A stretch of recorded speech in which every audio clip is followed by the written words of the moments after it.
ఫ్రెష్గా చెట్టు నుంచి గోరింటాకు తెచ్చాం, ఎలా చేయాలో చూద్దాం. ఈ గోరింటాకు ఎట్లా పెట్టుకోవాలి చెప్పు. ముందు కొన్ని నానబెట్టుకోవాలి మెంతులు. తర్వాత శుభ్రంగా పుల్లలు లేకుండా దీన్ని ఒలుచుకున్నామా. తర్వాత అలోవేరా కొద్దిగా, పెరుగు కొద్దిగా, నానబెట్టిన మెంతులు కొద్దిగా, ఈ గోరింటాకు ఇవన్నీ వేసి మిక్స్ చేసుకొని గ్రైండర్ మెత్తగా వేసుకొని బాగా తలకు మర్దం చేసుకొని 1-2 గంటల సేపు పెట్టుకున్నావా. తర్వాత స్నానం చేసుకోవాలి. ఎంటికలు ఊడిపోకుండా ఉంటాయి, స్మూత్ గా సిల్కీగా ఉంటుంది. కలర్ కూడా వైట్ రాకుండా ఉంటుంది. ఒకవేళ మనకు పచ్చిది దొరకకపోతే ఎండబెట్టుకొని ఆకు కొద్ది రోజులు ఎండ బాగా వెండిన తర్వాత పొడి చేసుకొని మనకు అవసరం ఉన్నప్పుడు అంతా కొంచెం కొంచెం తీసుకొని వాడుకోవచ్చు. ఓకే, సో చూసారు కదా ఫ్రెండ్స్, ఇదేంటంటే ఈ ఆకు మనకి ప్రతిసారి అవైలబుల్ ఉండదు కాబట్టి కొంతమంది ఇంట్లోనే పెంచుకునే వాళ్ళకి ఏమైందంటే ఫ్రెష్గా అప్పటికప్పుడు తీసుకొని మనము ఆకుని అప్పటికప్పుడు గ్రైండ్ చేసుకొని పెట్టుకోవచ్చు. ఎవరికైతే అవైలబుల్ ఉండదో వాళ్ళు ఏం చేయాలంటే ఎప్పుడైనా అవైలబుల్ ఉన్నప్పుడు కొంచెం ఎక్కువ తీసుకోవాలి. ఆకు తీసుకొని ఇలా సమ్మర్ సీజన్ వచ్చినప్పుడు మంచిగా ఎండలో ఎండబెట్టేసి దాన్ని మంచిగా మెత్తగా పొడిలాగా మిక్స్ చేసేసుకున్నాం అనుకోండి, మనకి ఎప్పుడు కావాలంటే అప్పుడు దాన్ని ఒక కప్పులో తీసుకొని మనం పెరుగు అది వేసుకొని ఇన్స్టెంట్గా పేస్ట్ చేసుకొని పెట్టుకోవచ్చు. సో ఇప్పుడు ఇది ఇలా మేమైతే పచ్చిదే చేస్తున్నాము, కొంచెం ఆకు కూడా మిగులుతుంది, దీన్ని అయితే ఎండబెడతాము. సో దీన్ని మొత్తం పేస్ట్ చేసి ఆల్రెడీ మెంతులు నానబెట్టాను, కొంచెం అలోవేరా పెరుగు వేసి పేస్ట్ చేసి ఇప్పుడు పెట్టుకుంటాము. సో నెక్స్ట్ ప్రాసెస్ చూద్దాం.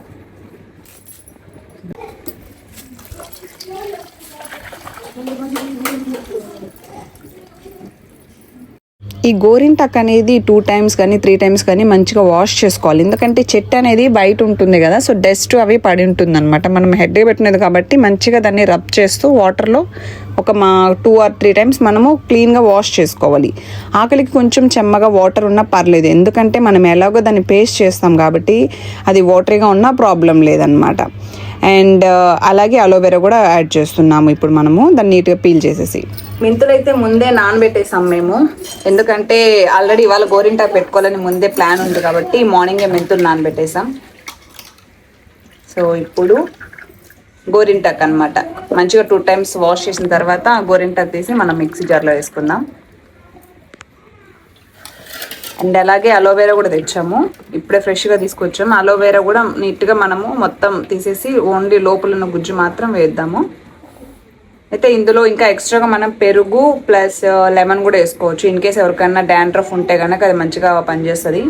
మేమైతే ఇప్పుడు వేయట్లేదు అనమాట పెరుగు అండ్ లెమన్, మీకు కావాలంటే వేసుకోవచ్చు. డాండ్రఫ్ ఉన్న వాళ్ళకి బెస్ట్గానే ఉంటుంది అనమాట.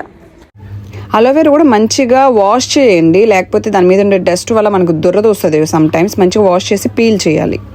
ఓన్లీ లోపల ఉన్న గుజ్జు మాత్రం యూస్ చేయండి నీట్గా తీసుకొని, లేదంటే పైన అలాగే వేసేసాం అనుకోండి మనకు ఖచ్చితంగా కొంచెం అట్లా తలకు పెట్టుకుని కూడా దురదగా అనిపిస్తుంది. సో జాగ్రత్త.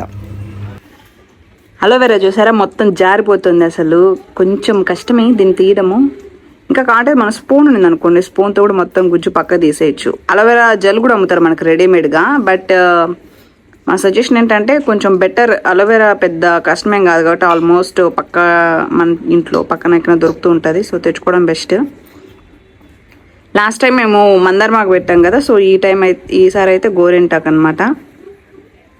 అయితే వైట్ హెయిర్ ఉన్న వాళ్ళకి గోరింటాకు పెట్టాం అనుకో ఏమవుతుందమ్మా, ఎర్రగా అవుతుంది అనమాట. కొంచెం మనం పార్లర్కి వెళ్ళి thousands ఖర్చు పెట్టి హెయిర్కి కలర్ వేసుకుంటాం కదా, సో ఇదైతే నేచురల్గా కలర్ ఇచ్చేసి ఎర్రగా అయిపోతుంది అనమాట హెయిర్. కొంతమంది ఏం చేస్తారంటే ఒక 40 age 30 age ఉన్న వాళ్ళు అట్లా కలర్ వైట్ హెయిర్ అనేది స్టార్ట్ అవుతుంది కదా, చాలా మంది ఏం చేస్తారంటే ఈ హెన్నా వేసుకునే బదులు ఇలా స్టార్ట్ చేసుకుంటారు అనమాట, గోరింటాకు స్టార్ట్ చేస్తారు. వాళ్ళకి ఇట్లా ప్రతిసారి కలర్ వేసుకోవడం కంటే ఇలాగా ఈ గోరింటాకు వేసుకోవడం అలవాటు చేసేసుకుంటారు, వాళ్ళకి అలా పుల్లగా ఉంటాయి. నేచురల్ హెల్దీ అండ్ కలర్ కూడా వైట్ హెయిర్ బదులు ఏముంటుందమ్మా ఎర్రగా ఉంటుంది. సో దీనికి అలవాటు పడిపోతే ఇదే వేసుకుంటారు కదా, ఇంకా బ్లాక్ హెన్నా వేసుకోరు. దానికి అలవాటు పడిపోతే ఇంకా అదే వేసుకుంటారు, ఇది వేసుకోరు. ఇదే చాలా బాగుంటుంది. సో చూడండి ఇదే బెస్ట్.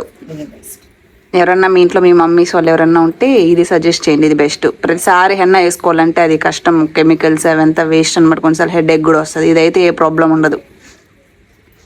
కాకపోతే అవైలబుల్ ఉండాలి గోరింటాకు. ఇన్ కేస్ అవైలబుల్ లేని వాళ్ళు మార్కెట్లో రెడీమేడ్గా మనకి పొడి కూడా దొరుకుతుంది. అయిపోయింది. అలోవేరా అయితే మొత్తం పీల్ చేసి వేసేసాము. ఇంకా నెక్స్ట్ దీన్ని వెళ్ళి మిక్సీకి వేసుకొని వస్తాం. కొద్దిగా పెరుగు, కొంచెం పెరుగు, కొంచెం లెమన్ యాడ్ చేసుకోవచ్చు. డాండ్రఫ్కి పని చేస్తుంది. బట్ నేనైతే ఇవాళ యాడ్ చేయట్లేదు. ఇవి 3 మాత్రం వేస్తున్నాను. నెక్స్ట్ చూద్దాం. చూసారా, మొత్తము ఇలా మెత్తగా పేస్ట్ చేసేసాము మిక్సీలో వేసేసి. సో దీని ఇప్పుడు మనము మంచిగా హెడ్ మొత్తము స్కాల్ఫ్ కంటేలాగా ఓపిక్గా మొత్తము పాయలుగా తీసుకొని అయితే హెడ్కి అప్లై చేసుకోవాలి. ఇప్పుడు పట్టిస్తాం చూడండి. మొత్తం ఇలా ఓపిక్గా కొంచెము పార్టిషన్స్ తీసుకుంటూ మనము హెడ్ అంతా అప్లై చేసేసుకోవాలి. మనకి హెయిర్ స్ట్రాప్స్ కాకుండా హెడ్ స్కాల్ఫ్ అనేది మొత్తం పట్టాలన్నమాట. సో ఇలా మొత్తం పట్టించిన తర్వాత 2 hours మనం అలాగే పెట్టేసుకోవాలి. యాక్చువల్గా ఇది మనం పెట్టుకోవడం కంటే కూడా ఎవరైనా ఒకరి చోట పెట్టించుకుంటే కనుక ఇంకా కొంచెము బాగా పడుతుంది. మనం పెట్టుకుంటే కొన్ని మిస్ చేసేస్తాం కొంచెం అట్లా ఇట్లా. ఎవరైనా పెడితే మొత్తం కవర్ చేస్తే స్కాల్ఫ్ అంతా మంచిగా పడుతుంది. ఓకే, సో మొత్తం అయితే పెట్టేసాము. క్లిప్ వేసేద్దాం. సో ఇప్పుడు ఇంకా 2 hours ఇలాగే పెట్టేసుకుందాము. ఆఫ్టర్ 2 hours తర్వాత హెడ్ బాత్ చేసేద్దాం. ఓకే, 2 hours తర్వాత హెడ్ బాత్ అయితే చేసేసాను. అయితే ఇది గోరింటాకు కాబట్టి కొంచెం ఆకులుగా అలా అంటుకొని ఉంటుంది అనమాట. బట్ అదేం కాదు, మన హెయిర్ అనేది డ్రై అయ్యే కొద్దిగా అది కూడా రాలిపోతూ ఉంటుంది. సో ఇది ప్రాసెస్. ఏమైనా డౌట్స్ ఉంటే కామెంట్ చేయండి. బాయ్.